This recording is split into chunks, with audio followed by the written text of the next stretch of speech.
Namaste students, I JVN Indu, Assistant Professor, Department of Science and Technology, Faculty of Education and Methodology, Jayoti Vidyapeeth Women's University.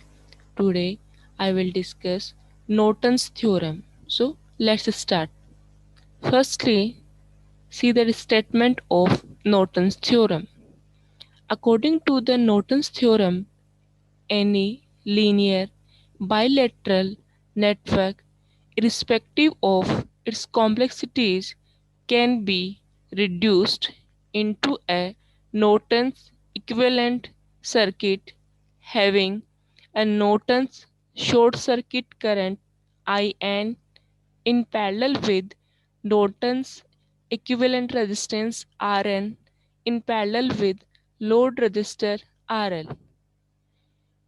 Students, Norton's theorem के according क्या होता है, कोई भी linear bilateral network चाहे कितना भी complex हो उसको हम रिड्यूस कर सकते हैं नॉर्टन्स इक्विवेलेंट सर्किट के अंदर। और जिस नॉर्टन्स इक्विवेलेंट सर्किट में उसको रिड्यूस करेंगे उस नॉर्टन्स इक्विवेलेंट सर्किट में क्या क्या होगा, Norton's short circuit current IN in parallel with Norton's equivalent resistance RN in parallel with load resistor RL। Norton's equivalent circuit में क्या होगा, Norton's short circuit current IN ये किसके पैरेलल में होगा, नॉर्टन्स इक्विवेलेंट रेजिस्टेंस RL। देख लीजिए ये जो IN है ये किसके पैरेलल में है, नॉर्टन्स इक्विवेलेंट रेजिस्टेंस RN के, एंड ये जो RN है वो किसके पैरेलल में है, in parallel with load register RL। तो नॉर्टन्स थ्योरम के अकॉर्डिंग कोई भी लीनियर बायलेटरल नेटवर्क चाहे कितना भी कॉम्प्लेक्स हो उसको हम लोग नॉर्टन्स इक्विवेलेंट सर्किट में रिड्यूस कर सकते हैं। उस नॉर्टन्स इक्विवेलेंट सर्किट में क्या क्या प्रेजेंट रहेंगे, Norton's short circuit current IN जो पैरेलल में होगा नॉर्टन्स इक्विवेलेंट रेजिस्टेंस RN के, एंड RN किसके पैरेलल में रहेगा, लोड रजिस्टर RL के, और जो लोड रजिस्टर में करंट फ्लो कर रहा है वो क्या होगा, IL। तो IL का वैल्यू कैसे कैलकुलेट करेंगे, उसका क्या फॉर्मूला होगा, IL equals to IN into RN upon RN plus RL। अब देख लेते हैं कौन कौन से स्टेप्स हम लोग को यूज करनी है। कोई भी न्यूमेरिकल है जिसको हम नॉर्टन्स थ्योरम का यूज करके सोल्व करना है तो उसके लिए कौन से स्टेप्स हम लोग यूज करेंगे, सबसे पहले वो डिस्कस कर लेते हैं। फर्स्ट स्टेप के अंदर हमें क्या करना है, आइडेंटिफाई द लोड रजिस्टर। हमें सबसे पहले क्या आइडेंटिफाई करना है, लोड रजिस्टर RL का वैल्यू आइडेंटिफाई करना है। देन सेकंड स्टेप में क्या करेंगे, replace RL with a short circuit branch. जो लोड रजिस्टर RL है उसको रिप्लेस कर देंगे with a short circuit branch. Third step में क्या करेंगे, the current flowing through this short circuit branch will be the Norton's current IN। जो इस शॉर्ट सर्किट ब्रांच के अंदर करंट फ्लो करेगा वो क्या होगा, नॉर्टन्स करंट IN होगा। देन फोर्थ स्टेप में क्या करेंगे, remove RL, load register RL को रिमूव करेंगे and replace all the active sources bye their internal resistances. And उसके बाद में क्या करेंगे, जितने भी एक्टिव सोर्सेस अवेलेबल हैं सर्किट के अंदर उनको उनके इंटरनल रेजिस्टेंस से क्या कर देंगे, रिप्लेस कर देंगे। फिफ्थ स्टेप में क्या करेंगे, the equivalent resistance across the two open ends will be the Norton's resistance RN। जो इक्विवेलेंट रेजिस्टेंस है अक्रॉस टू ओपन एंड्स के वो क्या होगा, नॉर्टन्स रेजिस्टेंस RN होगा। सिक्स स्टेप में क्या करेंगे, draw the Norton's equivalent circuit, Norton's equivalent circuit draw करेंगे। एंड लास्ट स्टेप में क्या करेंगे, सेवंथ स्टेप में calculate IL using the identity. हम क्या कैलकुलेट करेंगे, IL कैलकुलेट करेंगे इस फॉर्मूले को यूज करके। सो अब न्यूमेरिकल पे आते हैं, जिससे आपको ये जो स्टेप्स यहाँ पे भी आप एक्सप्लेन किए हैं वो बहुत ज्यादा अच्छे से समझ में आएंगी। सो What question says? Find the current I dash in the given circuit using Norton's theorem. ये हमें एक सर्किट गिवन है, इस सर्किट के अंदर हमें I डैश करंट जो 10 ओम रजिस्टर में फ्लो हो रही है उसकी वैल्यू हमें कैलकुलेट करनी है। तो सबसे पहले फर्स्ट स्टेप क्या है हमारा, किसी भी सर्किट को जब हम लोग नॉर्टन्स थ्योरम से सोल्व करते हैं तो उसके लिए फर्स्ट स्टेप क्या होता है, identify the load register RL. हमें लोड रजिस्टर आरएल को आइडेंटिफाई करना है। तो हमें पता है जिस भी ब्रांच में हमें करंट पूछता है क्वेश्चन में, उस ब्रांच में जो रजिस्टर अवेलेबल रहता है, मीन्स जो करंट जिसकी वैल्यू हमें फाइंड आउट करनी है वो कौन से रजिस्टर के थ्रू फ्लो हो रहा है, तो वो रजिस्टर हमारा क्या होगा, लोड रजिस्टर होगा। तो देखो आई डैश करंट है वो कौन से रजिस्टर में जा रहा है, 10 ओम रजिस्टर के थ्रू फ्लो होगा ना। तो यहाँ पे लोड रजिस्टर क्या होगा, आर एल इक्वल्स टू क्या होगा, 10 ओम। देन सेकेंड स्टेप पे आते हैं। सेकेंड स्टेप क्या था, replace R L with A short circuit branch. जो आर एल है, लोड रजिस्टर है 10 ओम, उसको रिप्लेस कर देंगे शॉर्ट सर्किट ब्रांच से। तो देखिए सर्किट ड्रॉ करते हैं फर्दर। यहाँ पे था 10 ओम, तो इस वाले ब्रांच को हमने किससे रिप्लेस कर दिया, शॉर्ट सर्किट ब्रांच से। ये देखो शॉर्ट सर्किट कर दिया यहाँ पर। तो जो लोड रजिस्टर आरएल था यहाँ पर, ये 10 ओम, उसको हमने रिप्लेस कर दिया शॉर्ट सर्किट ब्रांच से। यहाँ पे शॉर्ट सर्किट का सिंबल बना दिया। देन नेक्स्ट स्टेप क्या है, the current flowing through this short circuit branch will be the Norton's current I N. जो करंट फ्लो कर रहा है इस शॉर्ट सर्किट ब्रांच से वो क्या है हमारा, नॉर्टन्स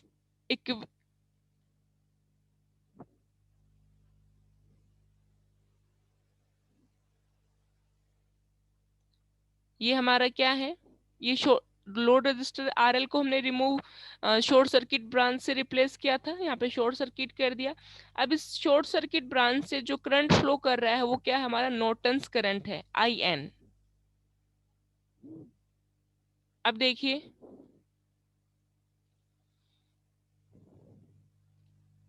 हमें क्या करना है, ये जो नॉर्टन्स करंट है आई एन, इसका वैल्यू कैलकुलेट करना है। तो इसके लिए हम लोग क्या करेंगे, यहाँ पे कितने नंबर ऑफ मैसेज हैं, 1 2 3 है टोटल मैसेज। तो हर एक मैसेज में हम लोग क्या अप्लाई करेंगे, केवीएल अप्लाई करेंगे। तो उससे हम किसकी वैल्यू, लास्ट में हमें किसकी वैल्यू फाइंड आउट करनी है, आई एन की वैल्यू फाइंड आउट करनी है, नॉर्टन्स करंट की वैल्यू हमें फाइंड आउट करनी है। तो देखिए ये मेश 1 है, इसमें तो करंट सोर्स पहले से अवेलेबल है 2 एम्पियर का। तो आई वन का वैल्यू क्या होगा, -2 एम्पियर हो जाएगा, बिकॉज जो 2 एम्पियर का करंट सोर्स है और जो आई वन जो करंट फ्लो कर रहा है इस मैश के अंदर, देखो हमने यहाँ पे जो 3 मैसेज हमने लिए हैं, उन 3 मैसेज के अंदर जो करंट फ्लो कर रहा है वो हम लोगों ने कंसिडर किया है वो क्लॉकवाइज डायरेक्शन में फ्लो कर रहा है। तो आई वन मेश 1 के अंदर जो आई वन करंट हमने कंसिडर किया है वो क्लॉकवाइज डायरेक्शन में फ्लो कर रहा है, पर जो ये 2 एम्पियर का करंट सोर्स है ये एंटी क्लॉकवाइज में फ्लो कर रहा है। तो आई वन का वैल्यू क्या होगा, -2 एम्पियर। नेक्स्ट मेश 2 पे आते हैं। मेश 2 में केवीएल अप्लाई करते हैं तो क्या होगा, देखो यहां से स्टार्ट कर रहे हैं, 120 -20 into I two -40 I two minus I one. Because हम लोग सेकेंड वाला मैश ले रहे हैं ना, तो सेकेंड वाले मैश में कौन सा करंट फ्लो कर रहा है, आई टू करंट फ्लो कर रहा है ना, तो हम प्रायोरिटी किसको देंगे, आई टू को देंगे। बिकॉज इस 40 ओम रजिस्टर के अंदर आई वन भी फ्लो कर रहा है एंड आई टू भी फ्लो कर रहा है। तो -40 into I two minus I one -12। अब देखिए इस 12 ओम रजिस्टर के अंदर आई टू करंट भी फ्लो कर रहा है एंड आई थ्री करंट भी फ्लो कर रहा है, बट हम मेश 2 के अंदर केवीएल अप्लाई कर रहे हैं, तो हम लोग प्रायोरिटी कौन से करंट को देंगे, I2 को देंगे। तो हम क्या लिखेंगे, -12 into I2 minus I3 equals to 0। अब जब इसको हम लोग फर्दर सोल्व करेंगे इस इक्वेशन को, तो हमें क्या न्यू इक्वेशन मिलेगा, 40I1 minus 72I2 plus 12I3 equals to -120। अब देखिए I1 का वैल्यू तो हमारे पास में है -2 एम्पियर, तो इक्वेशन 1 जो आया है उसमें हम I1 का वैल्यू पुट कर देते हैं। So now putting the value of I1 in equation 1, तो 40 इंटू I1 का क्या वैल्यू आया था, -2 minus 72I2 plus 12I3 equals to -120। इसको फर्दर सोल्व करेंगे तो हमारे पास में क्या आएगा, -72I2 plus 12I3 equals to -40। ये हमारा इक्वेशन नंबर 2 हो गया। अब क्या करेंगे, जो मेश 3 है इसमें हम लोग केवीएल अप्लाई करेंगे। तो देखो इसमें कौन सा करंट फ्लो कर रहा है, हमने क्या कंसिडर किया था मेश 3 के अंदर की I3 करंट फ्लो कर रहा है। तो देखिए क्या हो जाएगा इसके लिए, -12I3 minus I2 equals to 0 हो जाएगा, बिकॉज 12 ओम रजिस्टर के अंदर I2 एंड I3 फ्लो कर रहा है ना। तो क्या हो जाएगा, -12I3 minus I2 equals to 0, -12I3 plus 12I2 equals to 0 हो जाएगा। 12 कॉमन ले लिया, डिवाइड में जाएगा तो क्या हो जाएगा, 0 आएगा। देखो यहाँ से 12 कॉमन आ जाएगा तो क्या आएगा, -I3 plus I2 equals to 0/12 आएगा। तो 0/12 क्या होता है, इक्वल्स टू क्या आएगा, 0 आएगा। तो क्या हो जाएगा, I2 minus I3 equals to 0। ये हमारा इक्वेशन नंबर 3 हो गया। अब हम क्या करेंगे, ये इक्वेशन 2 है, ये इक्वेशन 3 है, दोनों में से किसी एक को क्या करेंगे, इक्वल करेंगे। या तो I2 के कोफिशिएंट, I2 का कोफिशिएंट इक्वल करेंगे या फिर I3 का कोफिशिएंट इक्वल करेंगे। देन हम इसको फर्दर सोल्व करेंगे तो हमें I2 या I3 में से किसी एक का वैल्यू हमें मिल जाएगा। So now from equation 2 and 3, तो हमने यहाँ पे देखिए इक्वेशन 2 तो ये है, इक्वेशन 3 ये है। तो देखो अगर हम लोग इक्वेशन 3 को, इस वाले को 72 से मल्टीप्लाई कर दें, तो 72 से मल्टीप्लाई कर देंगे तो इसका कोफिशिएंट भी 72 हो जाएगा I2 का, और इसका कोफिशिएंट हमारा क्या है, -72 है ही। तो अब हमने क्या किया, इक्वेशन 2 एंड 3 को सोल्व किया और इक्वेशन 3 को किससे मल्टीप्लाई कर दिया, 72 से कर दिया। पहले हम लोगों ने इक्वेशन 2 लिख दिया, माइनस इक्वेशन 2 क्या, -72I2 plus 12I3 equals to -40। अब जो इक्वेशन 3 है उसको किससे मल्टीप्लाई किया है, 72 से मल्टीप्लाई किया है। तो 72 into I2 minus 72 into I3, 0 को 72 से मल्टीप्लाई करेंगे तो क्या आ जाएगा, 0 आ जाएगा। I2 को 72 से मल्टीप्लाई किया तो 72 आ गया, 72 इंटू I2, माइनस I3 को 72 से मल्टीप्लाई किया तो -72I3 आ गया, 0 को 72 से मल्टीप्लाई किया तो क्या आ गया, 0 आ गया। अब देखिए इन दोनों को हम क्या कर रहे हैं, ऐड कर रहे हैं। तो यहाँ पे देखिए -72I2 है और यहाँ पे प्लस के 72I2 है, तो ये कैंसिल आउट हो गया। यहाँ पे -72I3 है प्लस 12I3 है, तो 72I3 में से कितना सब्ट्रैक्ट होगा, 12 होगा, और साइन कौन सा आएगा, माइनस का आएगा। तो -60I3 इक्वल्स टू -40 प्लस 0 कितना हो गया, -40 हो गया। तो I3 इक्वल्स टू क्या आ गया, माइनस से माइनस कैंसिल आउट हो गया, 40/60 आया। इसको फर्दर सोल्व करेंगे तो हमें I3 का क्या वैल्यू मिल जाएगा, 0.666 एम्पियर। अब ये जो I3 का वैल्यू आया है उसको हम लोग कहाँ पुट करेंगे, इक्वेशन नंबर 3 के अंदर, बिकॉज इक्वेशन 3 में पुट करेंगे तो हमें किसका वैल्यू मिल जाएगा, I2 का वैल्यू मिल जाएगा ना। तो हमने इस इक्वेशन 3 के अंदर किसका वैल्यू पुट कर दिया, I3 का वैल्यू पुट कर दिया। तो क्या आएगा, I2 माइनस 0.6 0.6 लिखो, यहाँ पे 0.666 लिखो, रिपीट होके वही चीज वापस आ रही है। तो हमने क्या लिख दिया, I2 माइनस 0.6 इक्वल्स टू 0, तो I2 इक्वल्स टू क्या आ जाएगा, वही 0.666 एम्पेयर।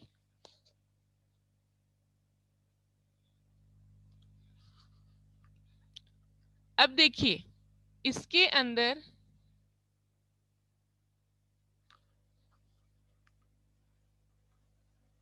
ये जो मेश 3 था, इसमें पहले से क्या करंट फ्लो कर रहा था, आईएन कर रहा था ना इस शॉर्ट सर्किट ब्रांच के अंदर, जो नॉर्टन्स करंट था। फिर हमने क्या कंसिडर किया था कि इस वाले मेश में क्या करंट फ्लो कर रहा है, I3 फ्लो कर रहा है। तो देखो IN और I3 इन दोनों का वैल्यू सेम ही तो आएगा, बिकॉज इस वाले मेश में जो जो भी करंट फ्लो करेगा वो इस 12 ओम रजिस्टर के थ्रू फ्लो करेगा ना। तो इसके अंदर इसके अंदर जो करंट फ्लो करेगा उसका वैल्यू किसके इक्वल होगा, IN के इक्वल ही तो होगा। तो IN इक्वल्स टू I3 होगा, बिकॉज इसी मेश के अंदर पहले क्या करंट फ्लो कर रहा है, IN फ्लो कर रहा है ना। फिर हम लोगों ने कंसिडर कर लिया कि I3 फ्लो कर रहा है जब मेश आइडेंटिफाई किया उसके बाद में। तो I3 और IN का वैल्यू क्या आएगा, सेम आएगा।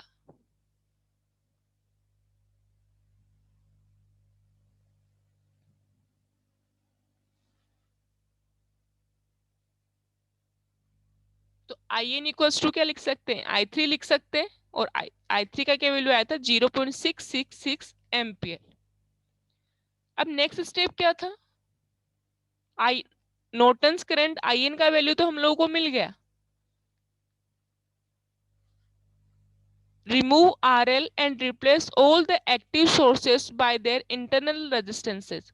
अब हमें क्या करना है, RL को रिमूव करना है, ये जो सर्किट था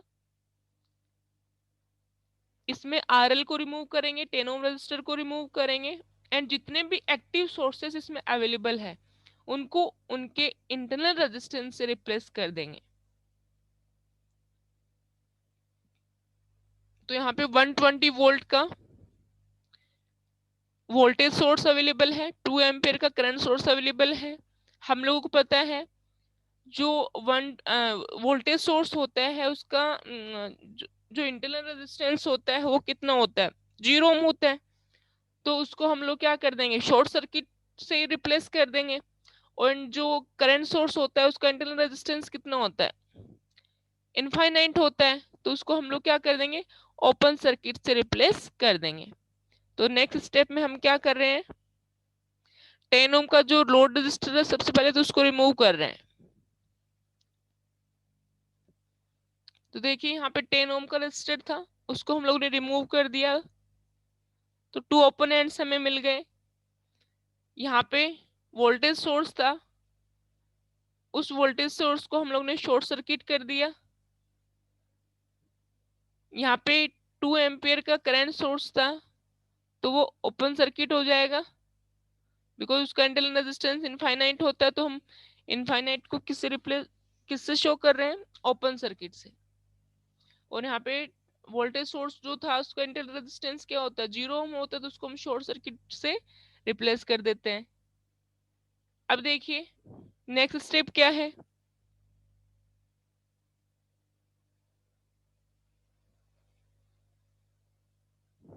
the equivalent resistance across the two open ends will be the Norton's resistance Rn। जहां से हम लोगों ने लोड रजिस्टर RL को रिमूव किया था ना, तो वहां पे हमें 2 ओपोनेंट्स मिल गए। यहां से हम लोगों ने RL को रिमूव किया था, यहाँ पे 2 ओपोनेंट्स मिल गए। तो इस 2 ओपन एंड्स के अक्रॉस जो इक्विवेलेंट रेजिस्टेंस होगा वो क्या होगा, हमारा नॉर्टन्स इक्विवेलेंट रेजिस्टेंस Rn होगा। तो अब हमें किसका वैल्यू कैलकुलेट करना है, Rn का वैल्यू कैलकुलेट करना है। तो देख लीजिए आप, ये 20 ओम रजिस्टर एंड ये 40 ओम रजिस्टर दोनों सीरीज में है, 20 प्लस 40, एंड इनका दोनों का सीरीज, ये दोनों आपस में तो सीरीज में है, और इनका जो सीरीज कॉम्बिनेशन आएगा वो किसके पैरेलल में होगा, इस 12 ओम रजिस्टर के पैरेलल में होगा ना, तो हम क्या लिख सकते हैं 20 + 40 सीरीज में है ये, फिर इनका जो ऐड करने के बाद में जो रेजिस्टेंस आएगा वो किसके पैरेलल में होगा 12 ओम रजिस्टर के। तो आर एन इक्वल्स टू क्या हो जाएगा 60 पैरेलल 12, 60 × 12 अपन 60 + 12 को सोल्व करेंगे तो क्या आ जाएगा हमारे पास में 10 ओम। तो Norton equivalent resistance R N का वैल्यू कितना आ गया 10 ओम आ गया। नेक्स्ट स्टेप में क्या करेंगे अब,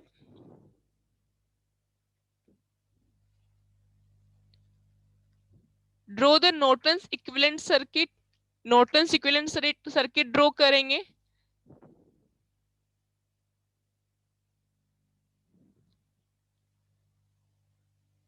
तो देख लीजिए नॉर्टन्स इक्विवेलेंट सर्किट ड्रॉ कर लिया।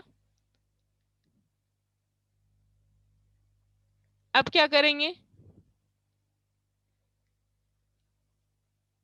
नॉर्टन्स इक्विवेलेंट सर्किट में क्या क्या आता है, नॉर्टन्स करंट IN आएगा, Norton's equivalent resistance RN parallel में है इसके, RN के पैरेलल में क्या है लोड रेजिस्टर RL पैरेलल में। तो IN का वैल्यू कितना आया था हमारे पास में 0.666 एम्पियर आया था। RN का वैल्यू नॉर्टन्स इक्विवेलेंट रेजिस्टेंस का वैल्यू अभी क्या निकाला था 10 ओम निकाला था, एंड जो लोड रजिस्टर है RL उसका वैल्यू कितना कितना गिवन था हमें 10 ओम। तो अब हमें क्या करना था, क्वेश्चन क्या था हमारा,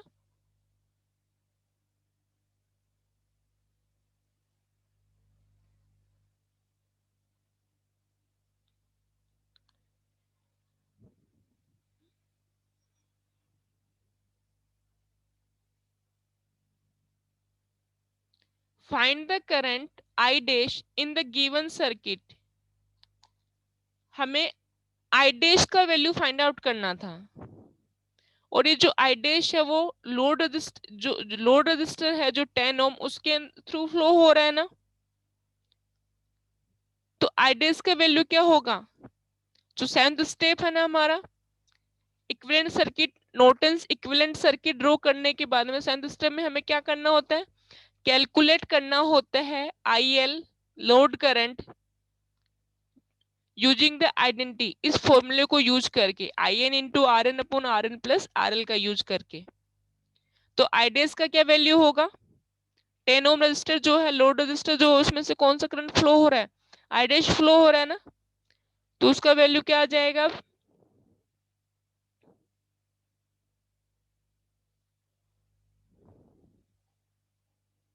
IL और I डैश क्या होगा सेम होगा। तो फॉर्मूला क्या है IN × RN / RN + RL है ना।